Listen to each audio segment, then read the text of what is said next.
Bonjour et bienvenue dans le monde fascinant du Feng Shui. Je suis Shiraz Gaib, coach experte en Feng Shui traditionnel et aujourd'hui je vais vous parler des énergies individuelles Bajaj et je vais vous expliquer lesquelles seront très fortes en 2020, lesquelles seront affaiblies et lesquelles seront neutres, on va dire, ni fortes ni affaiblies.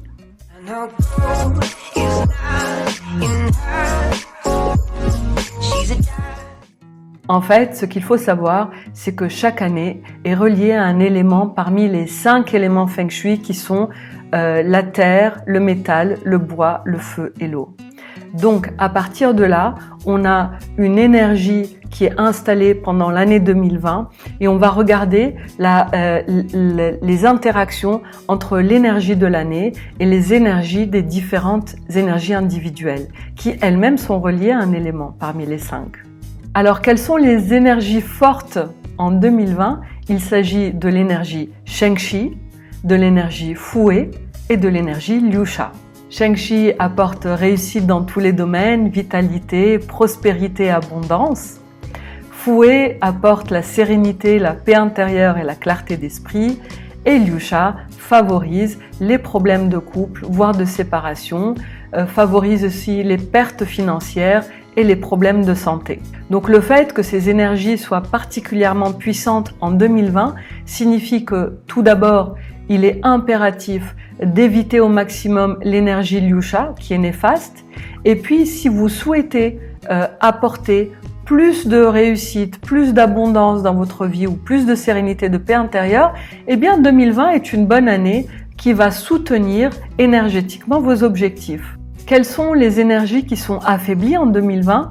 Eh bien, Yan Yan va être affaibli, de même que Wu Kuei et Zhuming.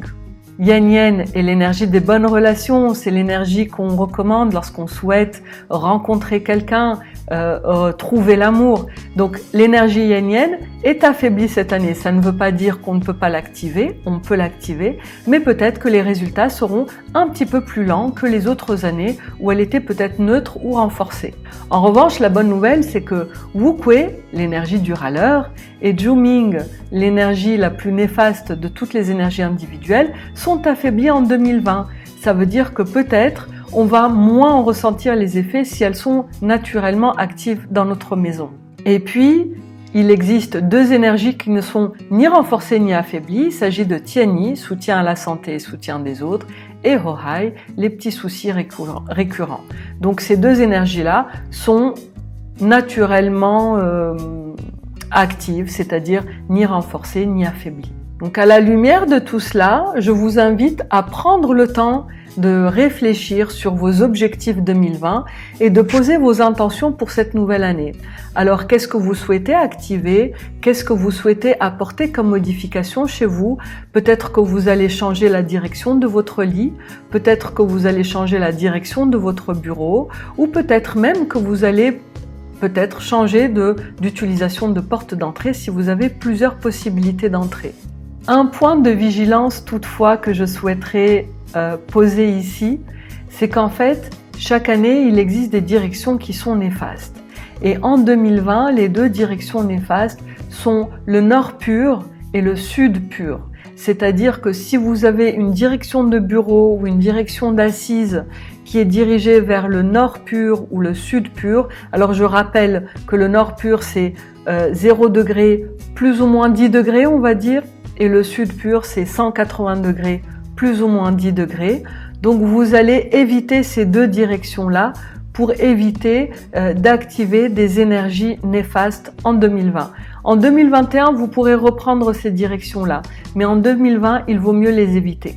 Alors vous pouvez activer la direction du nord sans pour autant, tout en évitant cette tranche entre 350 degrés et 10 degrés. Vous pourrez par exemple avoir 345 degrés ou alors 15 degrés. Par exemple, donc ça c'est des directions qui peuvent rester favorables, mais évitez la direction pure. Voilà pour la vidéo d'aujourd'hui. Si vous voulez en savoir plus, n'hésitez pas à m'écrire sur shirazgaib@gmail.com et je vous répondrai au plus vite. Si vous avez aimé cette vidéo, n'hésitez pas à la liker et à la partager avec vos amis. Et si vous n'êtes toujours pas abonné à la chaîne, mais abonnez-vous en cliquant sur le lien en bas à droite de la vidéo. Voilà, je vous dis un tout grand merci et à très bientôt pour de nouvelles vidéos. Ciao, ciao!